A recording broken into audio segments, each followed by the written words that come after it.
የኔ ውዶች የኔ እንቆች አልተናገርኩም አላልኩም። ከትላንት ጀምሮ እየጮኩ ነበር። ዛሬ ራሱ ደጋግሜ 3 ቪዲዮ ሰርቻለሁ። የምር አመናችሁም አላመናችሁም ልጁ አብርሃም ጋር እንዳለ 100 ጥፋምን ነበር። እኔ ምንም የሆነ ኢንፎርሜሽን ሳይወጣ ከግንባሩ ነው ከአይኑ ነው የተረዳሁት።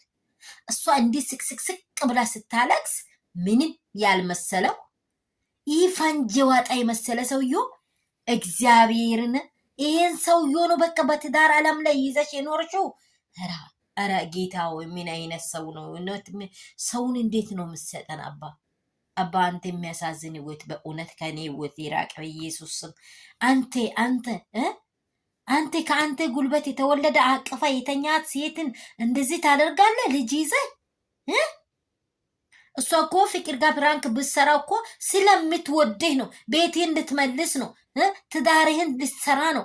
ለክፋት አይደለም። እቺን ባዝራ የሆነች ሴት በየሜዳ የምትተኛትን ሴት ከቤት ከአንተ ህይወት ልታወጣ ነው የሰራችው።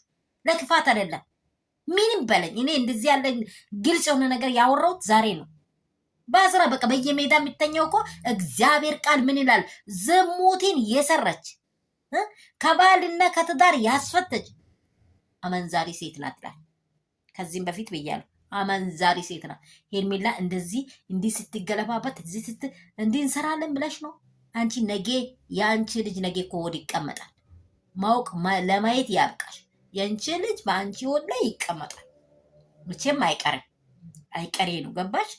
ሰላም የኔ ውዶች እንደምን አላችሁ? በጣም ደንግጫለሁ። የመጨረሻ ደንግጫለሁ። ይሄ ሰው ነው አውሬ ነው? በጌታ በኢየሱስ በጣም አስቸጋሪ ነው። የምር ላይክ፣ ሼር፣ ሰብስክራይብ አድርጉ። ሰዎች የመጥተዋል።